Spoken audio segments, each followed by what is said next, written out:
किशन और कावेरी एक छोटे से गांव में रहते थे। वे बहुत गरीब थे, लेकिन फिर भी खुश थे। उनका बेटा बंटी अंडे खाने का बहुत शौकीन था। किशन और कावेरी मेहनत से अपने खेत में फसल उगाते थे, लेकिन फसल ज्यादा अच्छी नहीं होती थी और उनके पास इतने पैसे नहीं होते थे कि वे बंटी के लिए रोज अंडे खरीद सकें। वे हमेशा सोचते रहते थे कि उनके पास ज्यादा पैसे कैसे। किशन जंगल में लकड़ी काटने गया। वो एक गुफा के पास से गुजर रहा था, जहां उसे एक छोटी सी बूढ़ी औरत बैठी दिखी। वो बहुत थक गई थी और भूख से बेहाल थी। किशन ने अपनी रोटी और पानी उस बूढ़ी औरत को दे दिया। बूढ़ी औरत किशन की दयालुता से खुश हुई और उसने किशन को कुछ अनोखे बीज दिए। उसने किशन को बताया कि ये बीज जादुई हैं और इनसे ऐसे पौधे उगेंगे जिनमें अंडे लगेंगे।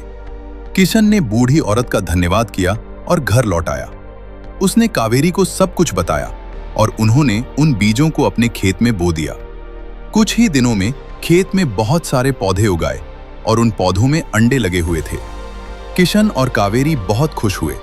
वे अब रोज बंटी के लिए अंडे ला सकते थे और बंटी भी बहुत खुश था। गांव में ये खबर फैल गई कि किशन के खेत में जादुई पौधे उगे हैं जिनमें अंडे लगते हैं। लालची ठाकुर साहब ने ये खबर सुनी तो वो बहुत जल उठा।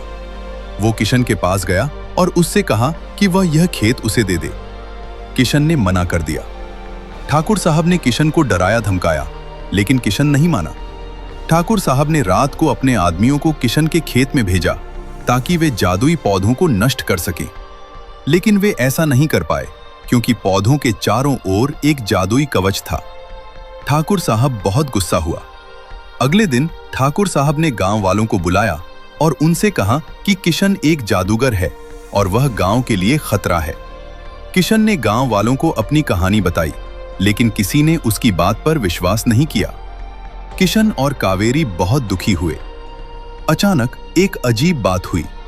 जब कोई लालची व्यक्ति जादुई अंडे को हाथ लगाता तो वह अंडा काला पड़ जाता और उसमें से एक काला पक्षी निकलता जो उस व्यक्ति को चोट पहुंचाता। ठाकुर साहब और उसके आदमियों के साथ भी ऐसा ही हुआ। गांव वालों ने यह देखा तो वे डर गए। उन्हें एहसास हुआ कि किशन सच कह रहा था। उन्होंने किशन से माफी मांगी और ठाकुर साहब को गांव से निकाल दिया। किशन और कावेरी अब खुशी खुशी रहने लगे। वे जादुई अंडे को गांव वालों के साथ बांटते थे और उन पैसों से उन्होंने एक स्कूल और एक अस्पताल बनवाया। किशन का खेत अब गांव का सबसे प्रसिद्ध खेत बन गया और सब लोग उसे जादुई अंडों की खेती कहने लगे। कहानी का अंत। यह कहानी हमें सिखाती है कि मेहनत, ईमानदारी और दयालुता का फल हमेशा अच्छा होता है। लालच और ईर्ष्या हमेशा बुरा परिणाम लाती है। किशन और कावेरी की दयालुता और मेहनत ने उन्हें एक सुखी और खुशहाल जीवन दिया। उन्होंने अपनी संपत्ति का उपयोग गांव के लोगों की भलाई के लिए किया। जादुई अंडों की खेती ने गांव के लोगों की जिंदगी बदल दी। कहानी की मुख्य बातें। किशन एक गरीब और ईमानदार किसान था। कावेरी उसकी पत्नी और बंटी उनका बेटा था। बंटी अंडे खाने का शौकीन था। किशन को एक बूढ़ी औरत ने जादुई बीज दिए थे। इन बीजों से ऐसे पौधे उगे जिनमें अंडे लगते थे। ठाकुर साहब लालची और अमीर जमींदार था। ठाकुर साहब ने किशन के खेत को नष्ट करने की कोशिश की। गांव वालों ने किशन की बात पर विश्वास नहीं किया। जादुई अंडे लालची लोगों के लिए हानिकारक थे। गांव वालों ने किशन से माफी मांगी। किशन और कावेरी ने गांव के लोगों की भलाई के लिए काम किया। जादुई अंडों की खेती ने गांव के लोगों की जिंदगी बदल दी।